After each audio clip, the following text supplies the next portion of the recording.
नमस्कार, मैं हूं साक्षी बमगाई। एक आम आदमी के मुंह से सुना था कि कंगाली की थाली में लाचारी तो मंजूर है, पर उधारी का उम्दा घूंट मुझसे गटका नहीं जाएगा।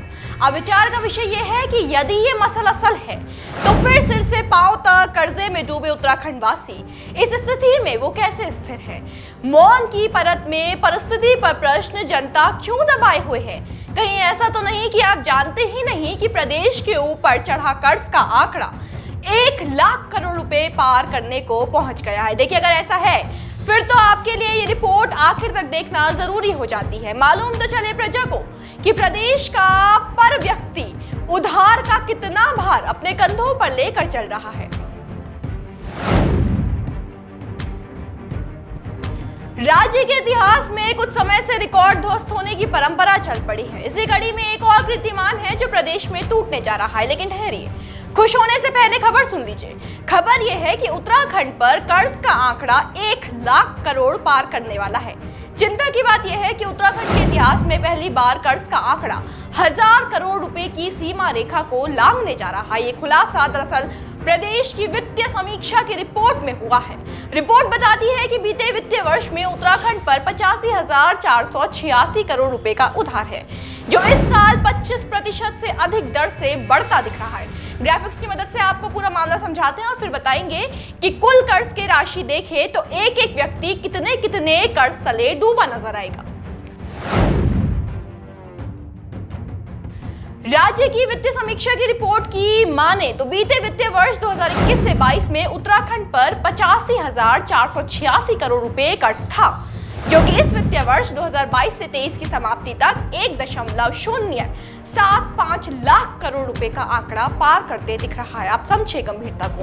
आंकड़ा सीधा सीधा बता रहा है कि इस साल में कर्ज 25% से अधिक दर से बढ़ा है। आपकी जानकारी के लिए ये भी बता दें कि कर्ज वित्तीय वर्ष 2019 से 20 की तुलना में वर्ष 2020 से 21 में 11% से अधिक दर से बढ़ा है।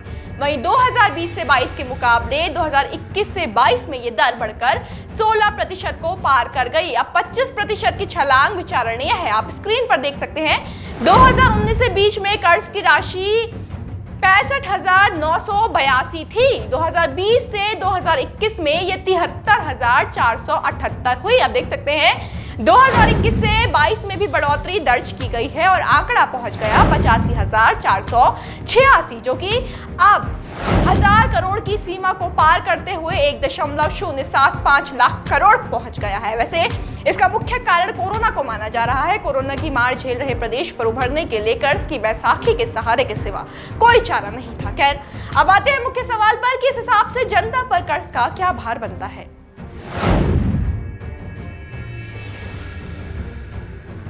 करोड़ों की राशि अगर पर व्यक्ति के मुताबिक देखी जाए तो पैरों तले जमीन खिसक जाए, ऐसी तस्वीर सामने आती है। क्यों ऐसा कह रहे हैं, सोच रहे हैं? असल में प्रति व्यक्ति के हिसाब से कर्ज की तुलना की जाए तो एक व्यक्ति 1,00,000 रुपए से अधिक के कर्ज तले डूबा नजर आएगा। जी हाँ, सही सुन रहे हैं आप। उत्तराखंड की जनता उन्हें मालूम भी नहीं है और लाखों के कर्ज तले डूबी हुई है। जिस तरह से आंकड़े में इजाफा हुआ है, इसके बाद तो स्थिति और गंभीर हो गई है। देखिए, ऐसा नहीं है कि सरकार इससे परिचित नहीं है, हालात सत्ताधारियों से छिपे नहीं है, बल्कि चिंता के बादल उत्तराखंड के चल रहे सत्र में पहले दिन ही झलक गए।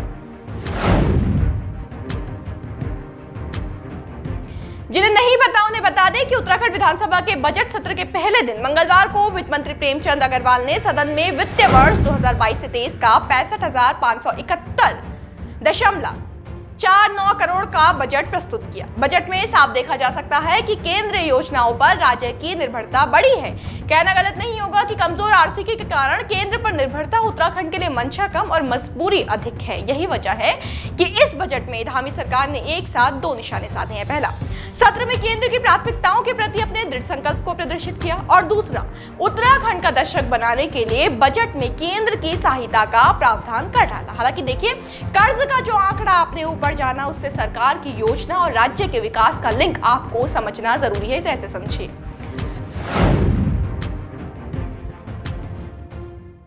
अगर कोई कहे कि कर्ज लेने की आवश्यकता क्या है, तो देखिए, आय के संसाधन सीमित हैं तो सरकार पर कर्ज लेना एकमात्र विकल्प बच जाता है।